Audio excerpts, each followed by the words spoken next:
teaching for this class. It's a class of 10 students. They are now, Cornell runs on the block system, so one class for 3.5 weeks, then intensely for 3.5 weeks, then you take a break and you take another class for 3.5 weeks and another class.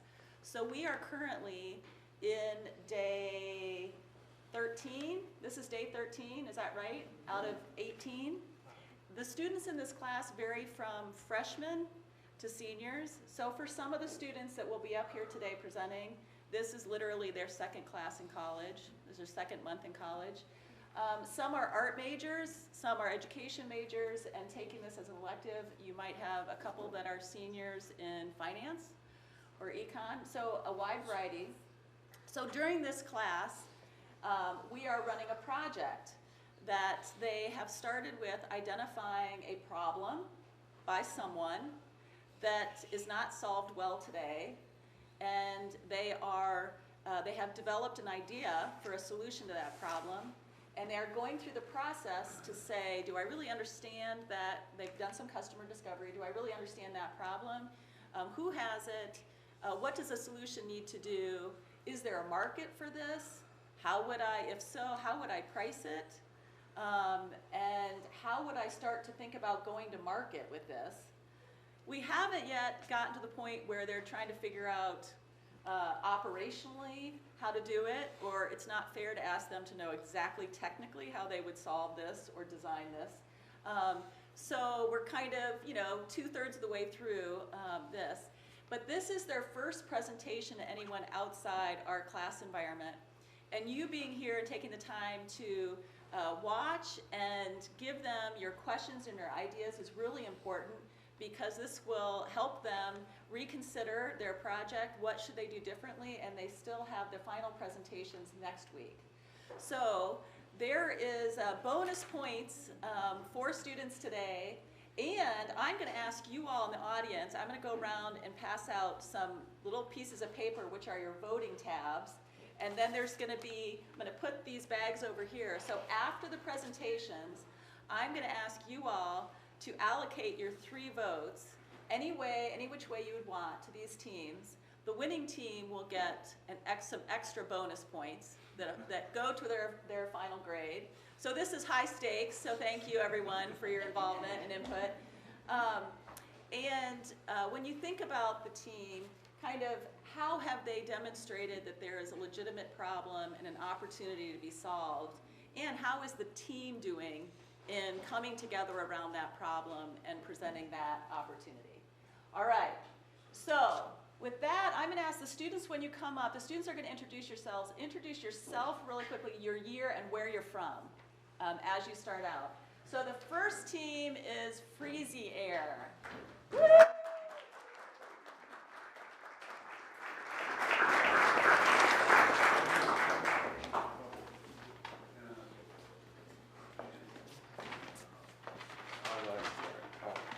Good morning, my name's Colt. I'm from Montana, and I'm a geology major. And your year? Oh, sorry, I'm a sophomore. Hi, I'm Alex Schwartz. I'm from Minnetonka, Minnesota. I'm a finance major and I'm a senior. I'm Annika. I'm a junior. I'm from Santa Fe, New Mexico, and I'm an environmental studies and business major. I'm Evan. I'm from Brooklyn Park, Minnesota. I'm a freshman and I'm a psychology major. All right, so our product is Freezy Air. Freezy Air is a portable fan that you haven't seen before. It creates cold air just as well as an AC unit with half the electricity draw. So our target is college students and their parents, because we understand that college students might not be able to afford this product, and also low-income households.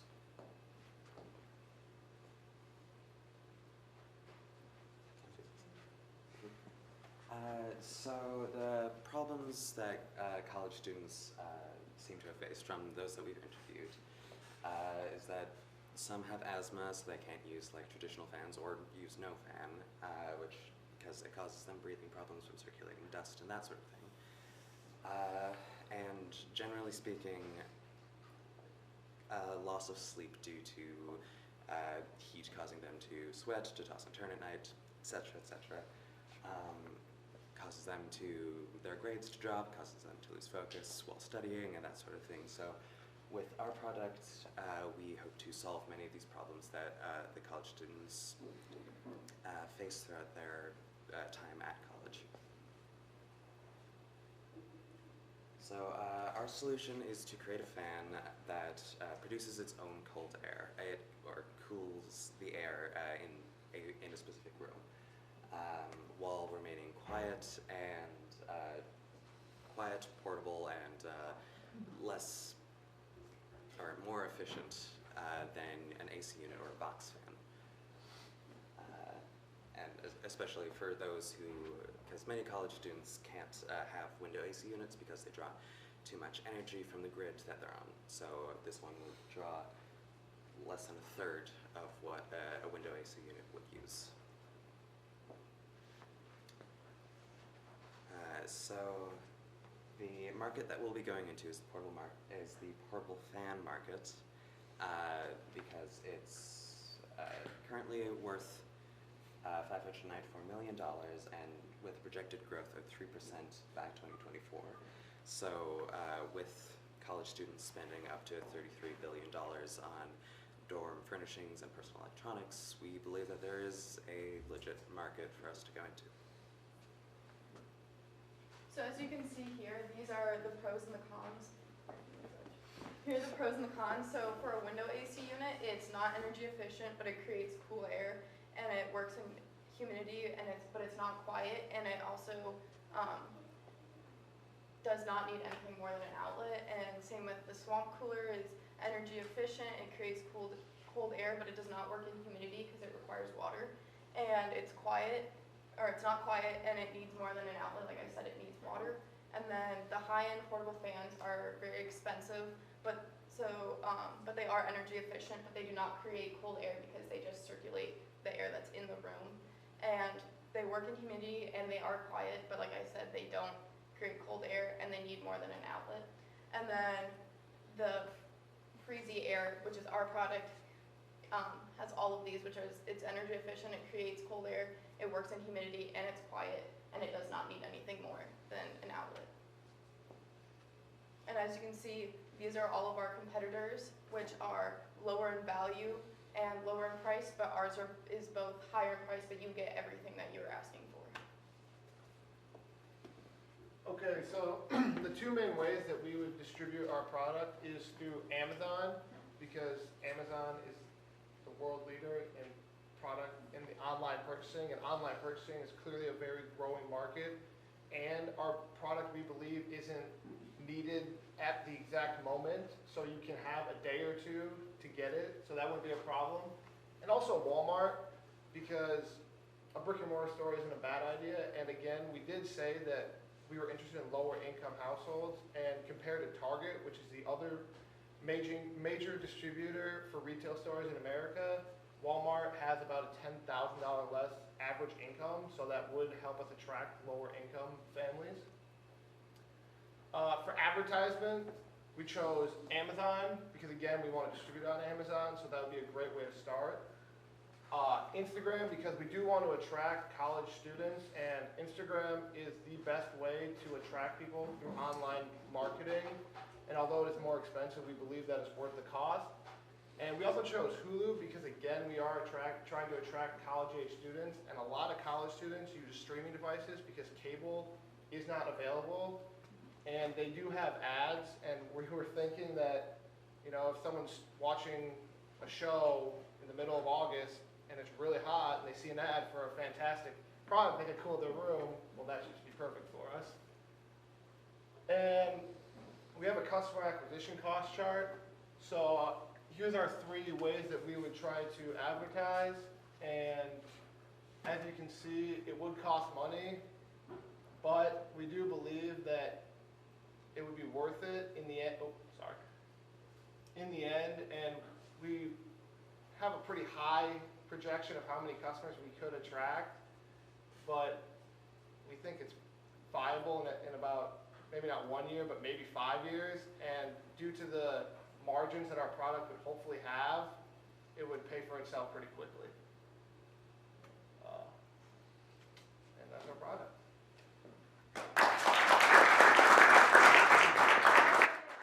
So before, just to keep this rolling on time, each team has 5 minutes, we'll have 5 minutes for Q&A, so we make sure we get done on time.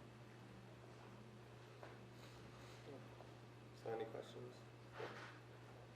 Does the fan blow cold air directly on people, or does it push out cold air to the side?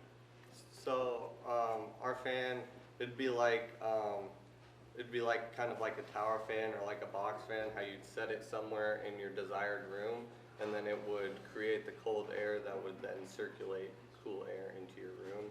So it'd be like any fan or heater. The only difference is that it actually creates cold air instead of circulating the same air. And so if you wanted it to blow on you, you could move it in front of you to blow on you if you're really hot. And then if you get cooled down or whatever and you're cold, you can move it away from you and it'll still cool the room. Just one small suggestion is that you, in the college dorm, you have this really unique group of potential customers that you can advertise to a lot cheaper than a generic ad on Hulu, for example. Like, I remember when I was in college, someone illegally snuck an AC unit to the dorm and their room was cool, so it was definitely the place to hang out. Everybody was in there all the time during the hot nights. So if you can figure out, an incentive for people to convince their dorm mates to get the fan too, that can spread just locally. Yeah. I think in addition to that, kind of having maybe like a pop-up event type thing at college campuses. I know a lot of like brands do that at Iowa, just to kind of demonstrate what it does, and I think that can be a good way to attract a large group. Have you thought about what colleges to target first? Colleges in humid climates, because every college in America is hot at the beginning of college. But like we said, the small cooler, which is a big competitor for us, cannot be used in humid areas. So the college in humid areas, so the Midwest and Northeast, Southeast would be 2 areas that we really want to go after. So, very good presentation. This is fun. Regarding the financial goals, if you're going to bring up finances, you want to make sure you have some more definitive things, like 2, maybe 5. You want to make sure you have some nice stats because you have the research, 10,000. When you're for your final presentation, I highly recommend having a bit more, even a larger chart, bigger numbers, fewer numbers, and say 1, 3, 5, or go out. Because after 18 months, you're getting into real guessing. Oh. So just Thank you. Why are you guys choosing to use a plug with your fictional fan and limit your market? So, just make it battery powered, expand your market, camping, etc. You're making up the product. Go ahead. Yeah, so we did think about making it cordless, and so like that could be like a different unit, like one that would obviously be more expensive because of having the battery be rechargeable. So the reason why we went with the cordless is because that'd be like our first product, and that'd be cheaper and more affordable for actual college students because that's who we're targeting. So that might be a future idea, but our original idea was we wanted to make something as simple as possible for the user and without any like extra problems with like water or stuff like that. Awesome. We have to go to the next team right now. Thank you guys.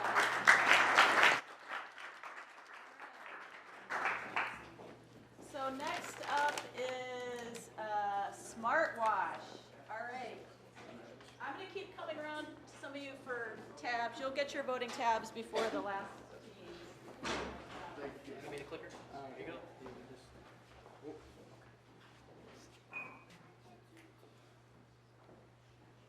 Hello everyone, I'm Joey. I'm a sophomore at Cornell College in Mount Vernon, and I am a finance major. Hello everyone, I'm Ella. I go to Cornell College. I'm from New York City, and I'm a sophomore, and I'm a politics major. We just want to say thank you for the opportunity for letting us come in and present our ideas to you. So our idea is called Smart Wash. We are a laundry technology company creating a new way to do laundry, helping those using a community laundry room. Now these people using community laundry rooms can be college students, they could be apartment renters, and they could be people who use laundromats. And not only does Smart Wash benefit them, they benefit the owners of these laundry rooms, which are colleges, landlords, property managers, as well as laundromats themselves. Our app is designed just to make both parties' life simpler. What services does Smart Wash provide? A quality sensor system that links up with an app. We wanted to make our sensor system apply to any type of washing machine. So you don't have to go out and purchase new washing machines like competitors of ours do. And we wanted to make it simple so just any electrician would be able to install a sensor onto a washing machine. There are certain features on Smart Wash that you'll be able to use, such as checking availability for laundry, being notified when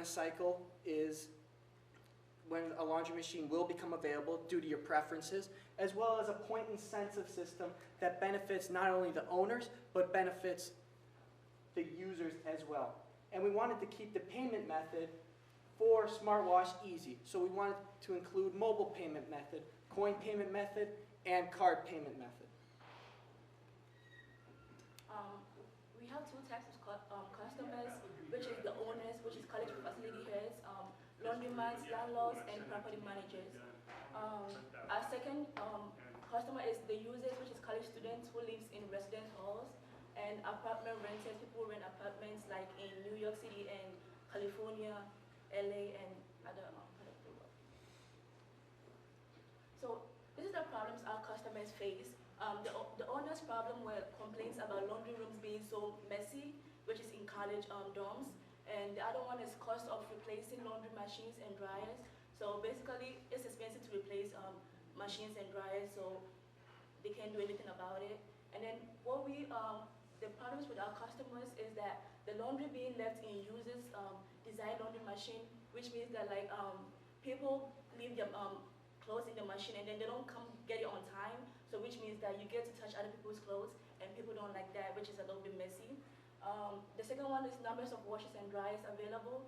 So basically, like you will go downstairs to go put your clothes in the machine, and then it's always filled up. There's no machine available for you to use, which is also like a stress. So you have to go back up and wait for somebody else to come pick up your clothes before you can put your clothes in the dryer. And also unable to reserve. So people were saying that if they were able to reserve a machine, that would be so helpful. So that means they wouldn't have to go back up and down to know when a machine is available or when a machine is not available.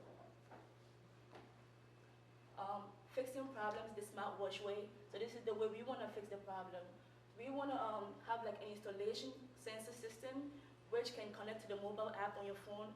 So which means you will know what is going on, like more machine is available and which one to use and which one not to use.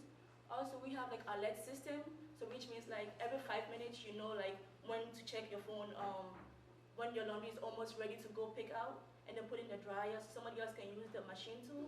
And also we have like another one is helping the owners gain more revenue. So apartment renters can get like, apartment owners can get more money. So the more people use the machines, the more they get more money into their account.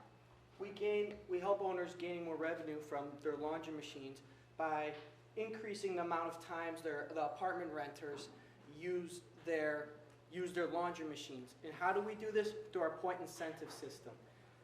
Every 2 weeks, Smart Wash will give a prize to those who get X amount of points through washing. The more times you wash, the more points you get, the greater prize you'll receive.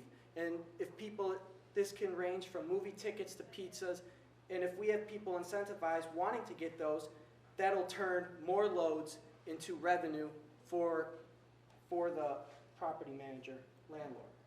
So this is a fair value matrix comparing two competitors' wash and automatic laundry. As you can see, we are more expensive but also greater in quality. Why are we greater in quality? With automatic laundry and wash, you have to be able to use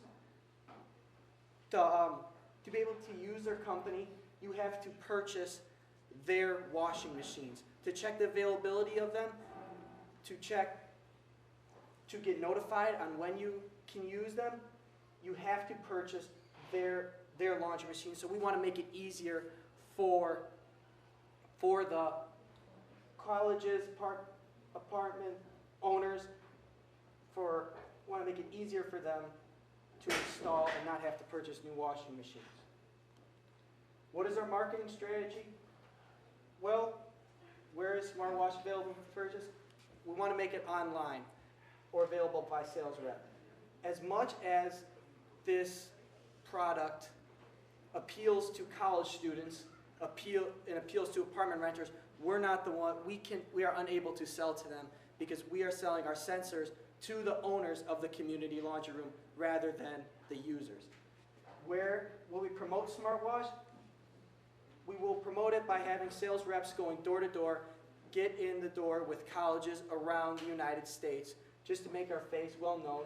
The Financial Times, because we believe that landlords and property managers are reading the Financial Times to stay in tune with the market today and to see what the market is doing, as well as direct mail and email, just to get in the email of these colleges, landlords and property managers, and laundromats. And we believe that our maximum acquisition cost for each customer will be $809 due to estimates.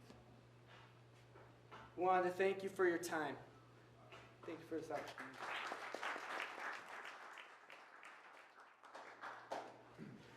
One feature that I think would be good to add to this that would make a huge difference is unlock. Like, I remember in college it was so frustrating.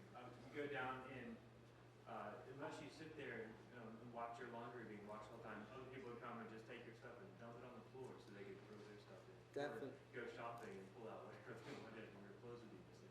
Definitely. So if you could have something like that says only the code on your smartphone could actually open it up so you know that you don't have to stay in the room, your stuff will be protected. I think we were thinking of doing that too, right? We were definitely thinking of doing that, where we would give, after each load and cycle, we would give the people, like the owner of those clothes, a 5 to 7 minute grace period to be able to go and retrieve.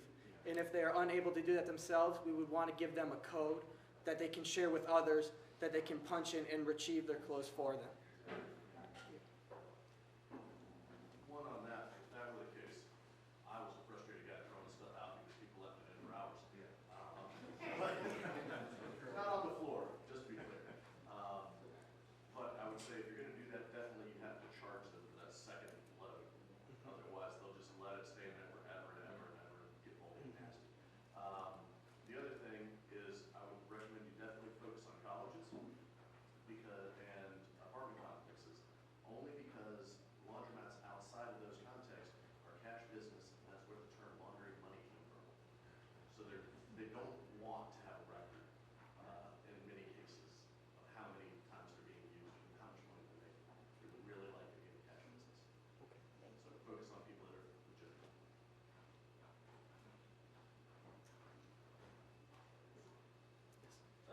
I guess one other potential competitor I was thinking about would be like, now there are services where people will go and pick up your laundry for you and do it for you. And I mean, people might do that because they're always going down to the laundry room in their apartment or college and it's full. So it'll be a potential competitor, but then also there may be more potential revenue for the owners of the apartment complex because if their services are much more convenient, then people won't go to these outsourced services. They'll do it with you because it's cheaper, and now they don't have the problem of, people stealing their laundry or going down and having the laundry machines full.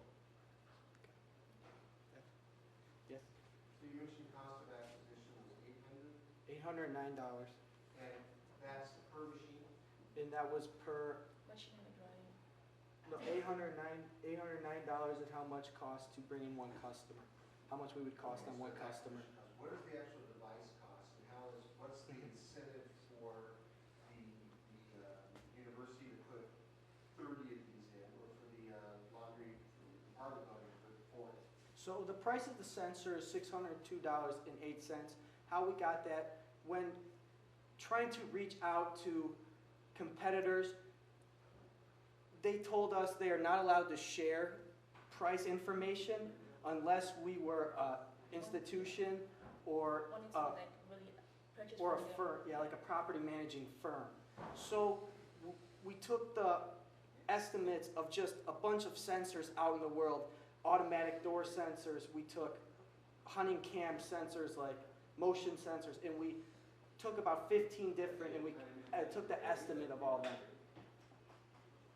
And there was incentive for, we believe, the colleges to install this when interviewing a residence hall head. They do believe that this will better their student body, it will clear up clutter, and it'll make the experience for the college student better overall. And when talking to the residence hall head at Cornell College, he feels that if they had the room financially, which they do not right now, they'd want to install. The incentive for apartment renters is our incentive point program, where Not for the renters, for the actual owners. for the actual owners is the incentive point program, where we incentivize the user of the community laundry room to do more loads. We want, when more loads are done, More money spent. the landlords and property managers will receive more revenue.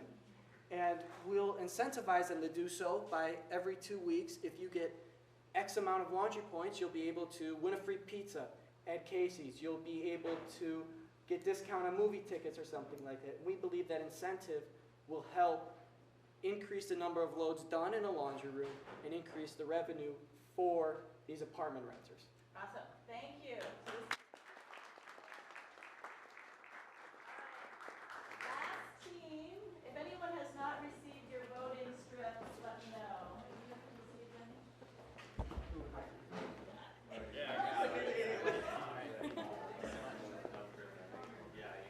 Oh, okay. I'll put that information.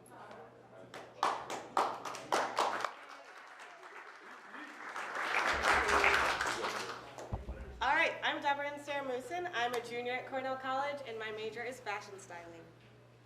I'm Zach Finn. I'm a sophomore at Cornell College, and my major is business analytics. I'm Wiley Allen. I'm from Hampshire, Illinois. It's about an hour Chicago. I'm a senior, and I'm majoring in economics and exercise science. And thank you very much for letting us be here. Our product is called Capture. Okay, so what is Capture? It is a technology advanced machine that will bring in so much revenue that gyms will not be able to resist it. It provides a personalized body analysis with a bioelectric appendix and personalized customer workouts and nutrition plans. It has the option of a Photoshop feature so the individual can see their ideal self. And it also provides the option to connect with a personalized trainer who can help the individual reach their fitness goals. What are we providing, and who is our customer? So we're going to target big gyms. We provide detailed body analysis, option of personalized trainer, a Photoshop visual of your ideal body so you can see what you would look like if you reach those goals, and then a personalized workout and nutrition plans. Our ultimate goal is to provide personal wellness all around for individuals because we know that sometimes with low self-esteem, things like this will help increase it. What is the problem and how can we come full circle? So we have two main problems that we decided as a group, and two of them would be low self-esteem and motivation. How can we solve that? The visual option of Photoshop helps to motivate the users. And the other problem is access to personal trainers. So you have an option to match the personal trainer through the actual product itself, and it will match you in that same gym with people who already work there and are already targeted towards your needs. All right, so the market that we're trying to get into is the gym, health, and fitness clubs industry, which is currently worth $36 billion in the USA. This market has been growing every single year since 2008, and is predicted to continue to grow. So there are also 40,000 gyms in the USA, which has been growing because a decade ago there were only 30,000 gyms. So this market has been growing and growing and growing. More people are going to gyms, getting gym memberships, and more gyms are popping up. But as this graph over here shows, the obesity rate in the USA has been growing over the last decade as well, and is at an all-time high right now. So gyms are still not getting it right in trying to get people more healthy. So we think that Capture would be able to help fix that. Looking at our key competition, we have the Mirror, which is like an in-home screen. It allows virtual workouts, but does not measure any body fat, body weight, does not give you a nutrition plan or connect you with the personalized trainer. We also have the Evo 360, which measures your body fat, your body weight, and a bunch of other info, but does not offer exercises or nutrition plans or gives you the option to connect with a personalized trainer. We also got the Omron HBF, which only measures body fat and nothing else, and does not give you the option of nutrition plans, connect with a trainer, or exercises. Our fair value matrix here. As you can see, the Omron is the lowest because all it does is measure your body fat. The Mirror is your in-home workout, but doesn't measure anything. The Evo 360 measures a lot, but doesn't give you any exercises, nutrition plans, or the option to connect with a personalized trainer. And as you can see, Capture, which is the highest benefit, but also the highest price, because it offers the most. And going to the Evo 360, that's probably our highest competitor. We did a lot of research, and we estimate it costs about $15,000 a year for similar body scans. They also said that for 15 scans a day at a price of $30, that's e-volts are in gyms. The gym can pull in $163,000 annually. So we can bring in even more since our product offers more and is more expensive as well. So it's a no-brainer for gyms. So we are selling to large gyms. We're going to distribute it with our own website online that gyms can buy it off of, and we'll also be directly selling to gyms, so we'll have a sales team going directly to them. So our price for this is going to be first a $1,500 upfront fee, so that's going to cover delivery, installation, and the first month payment, and then after that we'll put them in a 2-year initial contract, which will be $1,000 monthly, and then we can get a new contract with them after that. So the reason we chose that price is because our biggest competitor, the Evo 360, costs $800 per month. So we do want to be competitive with them so that gyms can still buy our product, but our quality is superior, so that is why our product is a little bit more expensive. How do we promote our product? So that's a huge deal, right? So our promotion methods are sales teams, trade shows, and personal mail. So for sales teams, we thought that'd be our highest priority. We want to show demonstration and have people actually experience it so we can get up those sale rates. Additionally, with trade shows, that's our second highest priority. And again, with the demonstrations, we get people to inquire and ask those questions, again, trying to up those sales rates as well. And then lastly, our personal mail. I love things that are personal. We all do, when they're like personalized towards you, you feel special. We want that. So again, that's a little lower than our 2 other promotion methods, but it's still important. And that gives you direct information, gives you personal outreach, and then again, those sales go up. And then our customer acquisition costs, as Deborah was saying, that the mail is cheaper than the sales team. Our sales team would bring in the most amount of customers, but it also costs the most as well. So, I mean, we'd probably aim for a sales team, but we feel all 3 of these would be beneficial methods of distribution. So, big money goals here. So our target price, $25,000. Target cost is right now $15,000. So that would give us a 40% gross margin, $10,000 gross profit on every single product that we sell. So if we were able to capture 5% of this market right now, that would be 2,000 gyms, and with our product being $25,000, that would give us a sales of $50 million. So the opportunity here for profit, both for gyms and for us, is definitely there, and we think that this product will be worth investing in. That is Capture.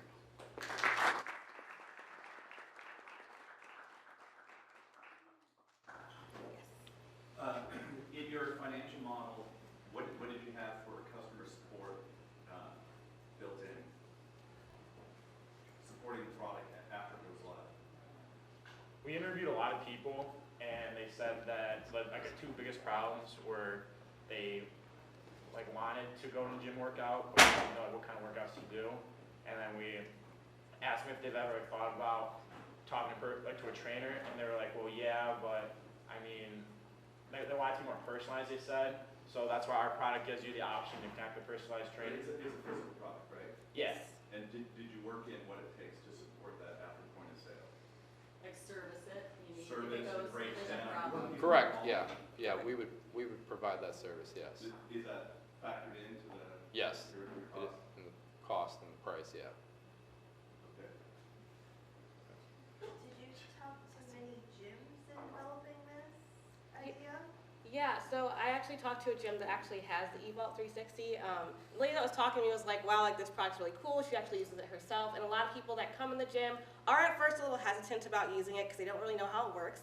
Of course, everybody's hesitant when they like try new things. And then she said after a while, they become like, usually it's geared towards members. So this will also increase membership, hopefully, for gyms as well. And then after a while, they're really in love with the product. They start using it. They start seeing the benefits of it. So since our product is so similar to the eVault, we thought they'd have the same outcome and really provide a nice fit for these gyms as well. So, yeah. I apologize, I haven't had my coffee today, so I didn't quite get the business model. So the way is that you're trying to make more revenue for gyms so that they would buy this piece of equipment, but is it that you're trying to get current members in a gym who might say like, it's not working for me, I might quit my membership, but having a fancy device like this might make them more motivated to continue membership, or are you trying to get people who are not members yet to sign up to the gym to get them more membership? Both. Yeah. So I'm just wondering, like, okay, so for the group who has not a member yet, I guess you would just try to capture them if, when they go to visit the gym, just check out the equipment that they have. Yes, I also like how you use capture in that. But yes, we would definitely try to do both. Everybody loves the word capture. So members would want to use it more. Hopefully, like that's our goal. And then people who are just coming in, it's like, hey, like we have this new system. Try it out, see if you like it. And then once they become a member, they might want to invest more in it. Because usually members tend to work out more when they're at the gym because they are constantly going there. They're paying more. So we're targeting both and trying to do both at the same time. That answers your question. Yeah. Oh, Jay's saying we have to cut. Yep, we're running out of time. All right, you guys, sorry about that. All right, thank you guys. If those of you, you've got 3 tabs to vote with, you can allocate that however you want, all 3 to one team, 1 to each team, whatever. And the team bags for your votes are up here with their names on the teams. If you would vote before you go, that'd be great. If you want to hang around and talk, that's great too. Excellent. Thank you so much to all of our college students today.